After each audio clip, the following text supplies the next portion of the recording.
Salut les amis et bienvenue dans la bibliothèque de l'étrange. On se retrouve aujourd'hui pour un nouveau book haul. Oui, les bonnes habitudes ne s'arrêtent jamais, n'est-ce pas? J'ai trouvé pas mal de pépites en occasion. Vous allez voir tout ça dans les minutes à suivre. Et sans plus attendre, commençons. Le titre que je me suis procuré, c'est Armand le vampire de Anne Rice. C'est le tome 6 de la saga des vampires. J'avais trop hâte et quand je l'ai vu en occasion, je me suis dit oui, il me le faut parce que je veux connaître la suite de l'aventure. Dans ce tome 6, on va suivre Armand, vous savez, c'est un des amis, disons, intimes de Lestat.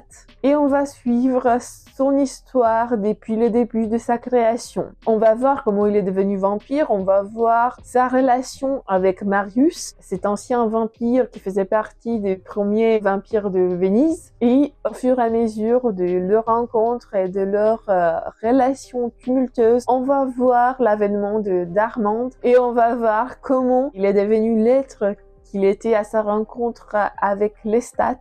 On va voir également comment il a évolué au fil des années, au fil du temps, à travers les siècles. Et ce qui nous amène au moment présent, là où il raconte son histoire à David Talbot, l'ancien membre de Talamasca, cette société secrète. J'ai trop envie de découvrir cette histoire. Il me semble que je l'ai lu par le passé, mais je me rappelle rien. À vrai dire, ça va être dans la continuité de cette saga. J'ai trop hâte, je suis trop contente.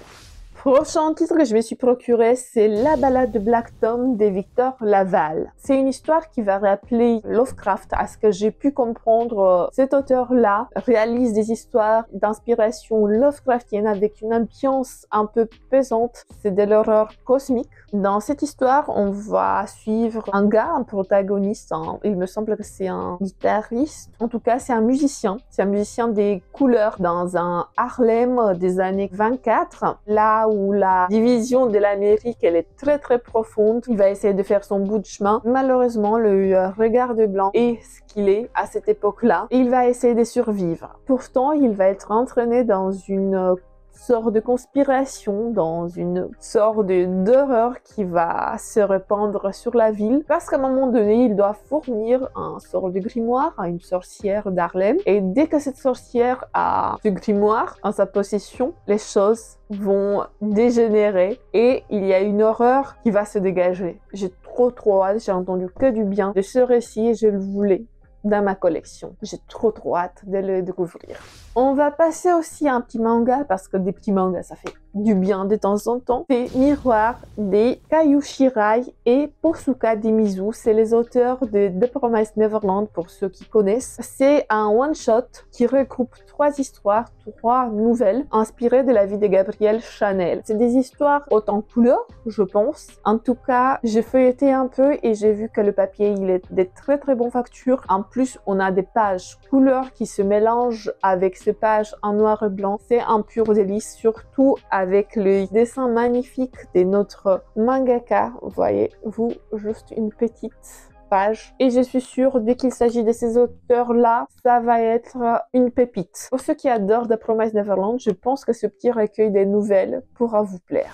Je me suis procuré également Plan Gaz de Joe Hill et Stephen King. Apparemment, c'est la première collaboration entre ces deux auteurs, entre le père et le fils, et je pouvais pas passer à côté. Moi, j'avais pas encore lu avant l'acquisition de cet tome parce que je l'ai déjà lu. Vous imaginez. Dès que je l'ai lu une journée. C'est une petite nouvelle qui est inspirée du récit Duel de Richard Matheson. Je connaissais pas cette nouvelle, je connaissais pas la nouvelle de base Duel de Matheson, mais je suppose que ça va être une lecture très chouette quand je pourrais me le procurer parce qu'il s'agit d'un camionneur qui va essayer de tuer un automobiliste. Cette nouvelle, on a l'interprétation de King et de Joe Hill de cette nouvelle. C'est vraiment chouette. C'est vraiment chouette. J'ai adoré toute cette histoire des motards qui se font pourchasser par un camion. Vous allez comprendre. De toute façon, je vais vous présenter ce titre plus en détail dans un prochain update lecture. Je vous dirai plus là. Et en tout cas, cette première collaboration entre le père et le fils, ça vaut le détour. Vous savez, mon amour pour les chats. Du coup, je me suis procuré le tome 2 des Cats. J'ai le tome 1, 4 et 5 dans ma palle. Par contre, j'ai pas le tome 3. Du coup, je peux pas lire l'intégralité de cette histoire, mais je voulais la voir. Je voulais la voir, surtout que c'est un titre qu'on peut retrouver juste en occasion, il n'est plus édité. Et moi, comme je suis têtue, moi j'aime bien les titres qui ne sont plus édités. Comme j'ai cette bénédiction d'aimer les titres qui ne sont plus édités, bah, je devais me procurer, n'est-ce pas? Oui, je devais me le procurer. Du coup, on va être devant des chats qui sont un peu farfelus, qui sont dans un univers un peu à la Dragon Ball. Je me rappelle pas bien le pitch parce qu'on l'a pas ici. Mais en tout cas, j'ai trop hâte de le lire, de découvrir ce petit manga et j'espère pouvoir trouver le tome 3 en occasion afin de compléter la collection. Et parce qu'on parle des auteurs et des thématiques que j'adore, je me suis procuré également L'Épouvanteur, le pack des Slither, le tome 11. Si vous regardez la chaîne, vous savez que moi je me suis arrêtée au tome 10, même à la première lecture, je me suis arrêtée au tome 10, du coup je connaissais pas du tout ce tome, ce récit, c'est de l'inédit pour moi. Comme pour Plein Gaz, je l'ai lu en une seule journée. En fait, les deux titres, je l'ai lu dans la même journée. Pour vous dire à quel point j'étais motivée. Dans cette histoire, on va suivre un autre personnage qui fait partie de l'univers de l'Épouvanteur, le personnage des Slither. Je vous dirai pas plus, mais en tout cas, ce titre, il m'a fait beaucoup penser à Arena 13 pour ceux qui ont déjà lu l'autre saga des Joseph Delaney. Il y a la même conception, enfin, sur certaines thématiques, cette idée d'arène, vous allez comprendre pourquoi. Mais aussi, il y a ces notes, il y a ces glossaires qui s'immiscent à la fin du roman et qui nous donnent plus de détails sur le langage inventé dans cet univers. Du coup, si vous avez aimé le tome 11 de l'Épouvanteur, le pack des Slither, je pense que vous allez aussi aimer Arena 13, surtout qu'il y a certaines références à cette œuvre. Vraiment, à la fin, il y a certaines références très visibles. C'est la prémisse qui a permis à l'auteur de développer sa prochaine trilogie. Et parce que je me suis procuré le tome 11, j'ai cherché aussi les tomes suivants. Du coup, j'ai pu mettre la main sur le tome 12, Alice et l'Épouvanteur. Vous voyez, j'ai mis déjà le marque-page pour que je puisse le commencer. Malheureusement, et ça m'a fait mal au cœur, je me suis rendu compte que les 2 premières pages de cette édition ont été arrachées. En vérité, c'est plutôt les 10 premières pages, mais c'est vraiment les 2 premières pages de l'histoire pure et dure. Du coup, j'étais vraiment dégoûtée quand je voulais la commencer. J'ai ouvert le bouquin et je me suis dit, ah merde, vraiment, il commence à la page 11. Ah, c'est pas de bol. Mais pourtant, je sais que cette édition, elle est plus vraiment commercialisée dans ce format plus grand qui coûte 14,90. Du coup, je me suis dit non, je vais la garder et à un moment donné, si je le retrouve, disons, en bon état. Il est en très bon état, à part ces pages manquantes. Mais si je vais à un moment donné trouver l'édition complète, je vais la prendre, mais sinon je vais la garder parce que je veux le même format pour cette série. Pour les autres séries, en vérité, je m'en fous un peu, mais pour cette série, c'est une saga de cœur, du coup, je vais ce format agrandi. J'ai retrouvé les 2 premiers pages sur internet, ça existe en PDF, du coup, je les ai lus et je vais continuer la saga dans ce format papier parce que je préfère largement le format papier. Je l'adore, j'adore.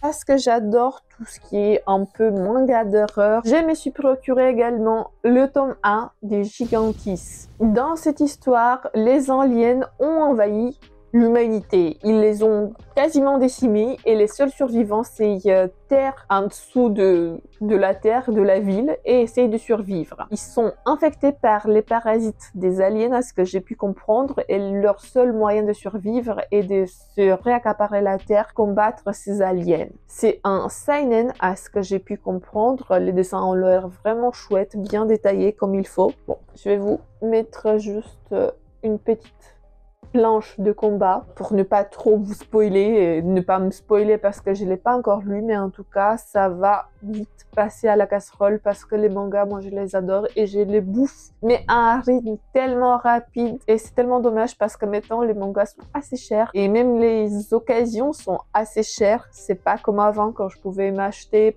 pas mal de séries à un prix acceptable. Maintenant bonne chance.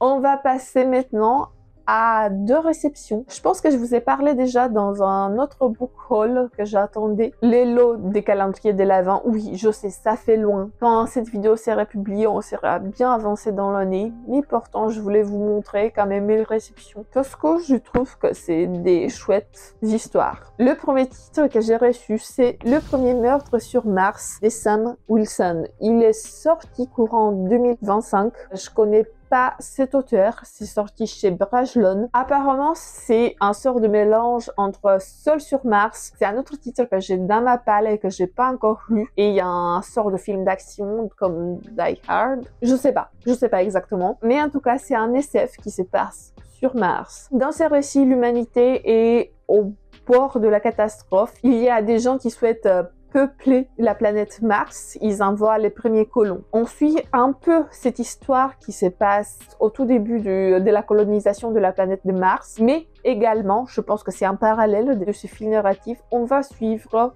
aussi la planète Mars après la colonisation, où certains humains ont pris le pouvoir et ils essayent d'anéantir les gens qui se soumettent pas à leur autorité. Du coup, on est ici dans une sorte de roman de survie science-fiction où on va essayer de combattre et on va essayer de survivre. Ça a l'air vraiment chouette. J'étais très contente quand j'ai su que j'ai gagné ce roman. D'abord, je vais lire Seul sur Mars parce que j'ai entendu que des trucs mirobolants. Et ensuite, vu que c'est un sort de récit d'inspiration, en tout cas, je sais pas, je vais lire celui-là. Je vais m'enchaîner des SF cette année parce que j'avais envie. Et le deuxième titre que j'ai gagné et qui n'a rien à voir avec ce que je vous présente d'habitude sur cette chaîne, c'est Le Noël enchanté de Winston. C'est je pourrais dire, un roman jeunesse dans lequel on suit une petite souris qui va essayer de résoudre le mystère de sa vie. Il a des flashbacks de son passé et du coup, il va essayer de retrouver la personne qu'il voit à l'intérieur de ces flashbacks. Il va se lier d'amitié avec une flopée des animaux de la forêt. Ça va être une aventure très chouette. Il va se passer dans plusieurs pays. Franchement, j'ai bien aimé. Ça m'a ramené un peu en enfance. J'ai retrouvé l'esprit de Noël après Noël, pourrons dire. J'ai beaucoup aimé les dessins, les plans de couleurs. On voit notre souris voyager à travers les pays et c'est vraiment chouette. En plus, on a quelques recettes de cuisine pour les madeleines, certaines sucreries traditionnelles des pays divers et variés. J'ai beaucoup aimé, c'est vraiment chouette, mais je vous dirai pas plus parce que c'est pas vraiment le sujet sur cette chaîne. Pourtant, si vous avez des enfants, si vous avez des neveux ou si vous avez des petits-fils, etc., des petits-enfants que vous connaissez, vous pouvez leur offrir ce petit roman jeunesse. Ça mange pas de pain, c'est vraiment chouette et je pense qu'ils vont passer un agréable moment de lecture. On va revenir maintenant à ma commande en occasion parce qu'il y a encore des titres que j'ai cherché depuis un moment et tous les astres se sont alignés et j'ai pu trouver ce que j'ai cherché à des prix très raisonnables. En fait, en faisant cette commande, je pense que chaque titre m'est revenu à 2,20 €, 2,30 €, un tout comme ça pour des gros pavés et pour des titres qui coûtent 23 €. En général, payer 2 € et quelques, c'est vraiment une bonne affaire. Dans la continuité, le prochain titre que je me suis procuré, c'est Alice de Christina Henry. J'ai entendu beaucoup de bien de cette autrice, surtout sur le booktube anglophone. C'est une autrice qui réalise des romans d'horreur, mais aussi des réécritures de contes en mode horrifique. Je pense que ça se rapproche un peu des contes interdits, mais d'une manière plus soft, disons moins gore et plus horrifique, familiale, contextuelle. Je sais pas exactement. En tout cas, je vous dirai plus de détails après avoir lu Alice. C'est une réécriture d'Alice au pays de merveilles et j'ai trop hâte. Je vais vous faire quand même un synopsis pour que vous voyez un peu de quoi ça parle. On est ici dans un hôpital. Notre protagoniste qui s'appelle Alice, elle a des troubles de mémoire. Elle a été hospitalisée parce que il y a des choses atroces qui se sont passées lors d'une soirée un peu arrosée, mais elle sait pas trop quoi, elle sait pas ce qui s'est passé. Elle a un petit souvenir, beaucoup de sang et des oreilles de lapin. Qu'est-ce qui s'est passé? Comment elle était traumatisée lors de cette soirée? Je pense qu'on va découvrir au fur et à mesure de ce récit. J'ai beaucoup d'attentes de ce roman. Comme vous l'avez bien compris, c'est un roman anglais, il est disponible qu'en anglais. Je sais pas si cette autrice, elle a été déjà traduite en français, mais en tout cas, j'ai hâte de découvrir sa plume. On va passer maintenant au prochain titre qui s'appelle Tarantula, connu aussi sur le nom de Mygale en français. En fait, quand j'ai cherché ce roman, je le voulais en français. sur le titre Amigal. Mais quand j'ai vu les prix, entre le prix français et le prix anglais, je me suis dit, oh non, ça m'a coûté 90 centimes alors que le prix, le roman français, il était à 5 ou 6. Je me suis dit non, on va tester en anglais. Je pense que c'est un anglais assez accessible. Voilà, fin de la parenthèse. En tout cas, cette histoire se concentre sur une femme qui est captive, qui est retenue prisonnière par son partenaire. Elle est enfermée dans cette chambre qui est, je sais pas si elle est capitonnée, mais en tout cas, on ne peut pas l'entendre de l'extérieur. Elle est hermétiquement fermée. Son partenaire, ce gars qui la tient prisonnière, il la fait sortir juste pour les cocktails mondains, juste pour s'enorgueillir de sa présence. Il faut savoir qu'elle est très très belle à ce que j'ai pu comprendre. C'est une histoire de passion, c'est une histoire de possession et j'ai trop hâte de connaître ce récit. Si vous le connaissez, n'hésitez pas à me donner votre avis. Un autre titre que je voulais depuis longtemps, c'est La Nuit chienne de Rachel Yoder. Ce titre, je le voulais depuis longtemps. Je l'ai chassé sur les pages d'occasion. Et quand j'ai vu qu'il était à un quart de son prix, je me suis dit, ok, on y va. Dans cette histoire, on va suivre une jeune femme qui se sent un peu emprisonnée. En fait, elle avait un boulot de rêve, mais après la naissance de son premier enfant, elle a dû laisser son travail afin de se concentrer sur sa vie de maman et elle dépend en quelque sorte de son mari. Du coup, elle se sent vraiment très mal. Elle se sent comme le chien de service, comme maître qui doit faire toutes les choses de la maison sans avoir vraiment une reconnaissance. Et plus elle se sent mal dans sa peau, dans ce rôle de maman, plus elle commence à changer. En fait, parfois, lors des nuits, elle change physiquement. Il y a des poils qui lui poussent sur le corps, il y a les dents qui s'acèrent. Elle se transforme, elle sent qu'elle se transforme en chienne. Je sais pas plus, mais en tout cas, ce synopsis il m'a vraiment intriguée. J'ai trop envie de connaître ce récit qui parle de la condition de la femme d'une manière assez incisive. J'ai trop hâte de connaître cette histoire.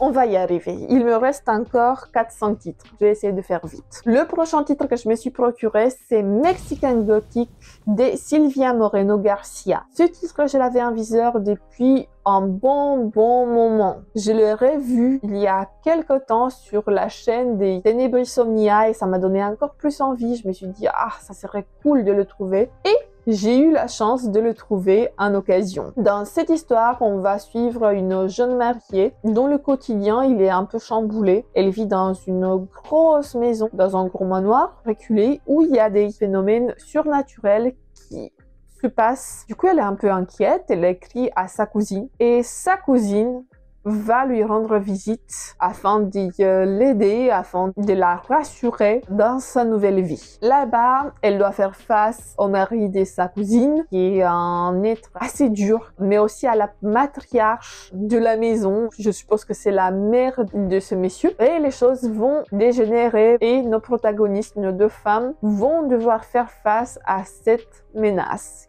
qui se préfigure dans cet environnement. J'ai trop hâte de connaître cette histoire. Je l'avais vu passer maintes fois sur les réseaux sociaux parce que c'est un titre qui date il y a quelques années. Moi, je suis toujours en retard. J'ai pas les nouveautés. Je les prends 1 année, 2 années, 3 années plus tard. Mais bon, c'est pas grave. Si ça me permet d'économiser de l'argent, je dis pas non. Prochain titre, c'est L'homme au murmure de Alex Nar. Ce titre, je l'ai chassé depuis longtemps. Je pensais qu'il n'était pas traduit en français parce que moi, je l'ai vu à la base juste sur le BookTube francophone. Je l'ai jamais vu sur le BookTube français. En tout cas, je me rappelle pas de l'avoir vu, peut-être il y a longtemps. Mais en tout cas, je savais pas qu'il était traduit. Et quand j'ai cherché cet auteur, j'ai vu que le titre, il était présent en français et à un prix très avantageux. Du coup, je me suis dit, ok, on y va. On fonce. Dans cette histoire, on suit un écrivain veuf qui s'appelle Tom. Il va aménager avec son fils dans une nouvelle baraque, dans une nouvelle ville. Et les choses vont se passer très bien au début. Sauf que dans cette ville où ils vont emménager, il y a quelques années de cela, un serial killer qui s'appelait l'homme au murmure a sévi. Et il a tué pas mal d'enfants, de petits garçons. Et au jour où se passe l'action, l'enfant de notre écrivain va entendre des murmures. Est-ce que l'ancien serial killer est de retour parmi nous dans cette bourgade? Est-ce que le garçon est en péril? Je sais pas, je suppose que oui. C'est un roman étiqueté horreur, j'ai trop envie de le découvrir et je vous dirai des nouvelles dès que je l'ai lu.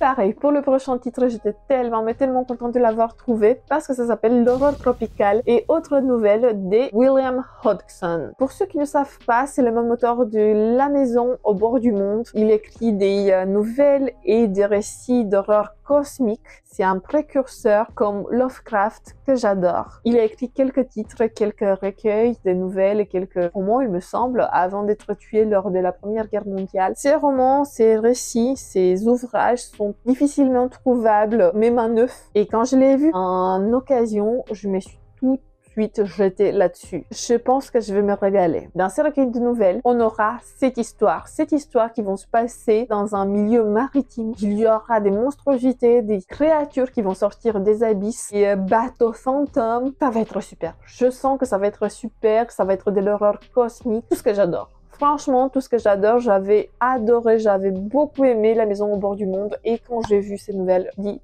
toi, tu es pour moi. J'ai les autres titres des Sa Plume sur ma wishlist et je garde un œil affûté afin de trouver les autres écrits. Voilà. On va sortir un peu vite fait de notre thématique d'horreur pour aller sur un autre terrain, un terrain que je connais pas trop, mais j'avais envie de découvrir. Il s'agit d'un mémoire Friends, Lovers and The Big Terrible Thing de Matthew Perry. C'est un des acteurs emblématiques de la série Friends, une série que j'adore de tout mon cœur. Lui, c'était un de mes personnages préférés de la série, c'était Chandler Bing. J'adorais son humour décontracté, j'adorais sa manière d'être, sa manière de présenter son caractère, son personnage au sein de la série, mais pourtant je savais qu'il a enduré des choses un peu très dures dans sa vie de tous les jours. Il luttait avec ses démons parce qu'il avait beaucoup d'addictions, à la drogue, à l'alcool, cigarettes, à tout ce que vous voulez. Et du coup, c'était très difficile pour lui de garder cette façade. Et j'ai trop envie de découvrir son témoignage, j'ai envie de découvrir son histoire de son point de vue. Malheureusement, il nous a quittés il y a 1 an ou 2. Je me rappelle pas exactement quand il nous a quittés. C'est triste, c'est dommage, une partie de mon enfance qui est partie. Pourtant, j'adore Friends et maintenant, quand je regarde la série et que je sais que lui, il est plus de ce monde, ça en fait quelque chose. J'ai trop envie de découvrir son mémoire et je vous dirai des nouvelles après l'avoir lu. Vous connaissez bien la chanson.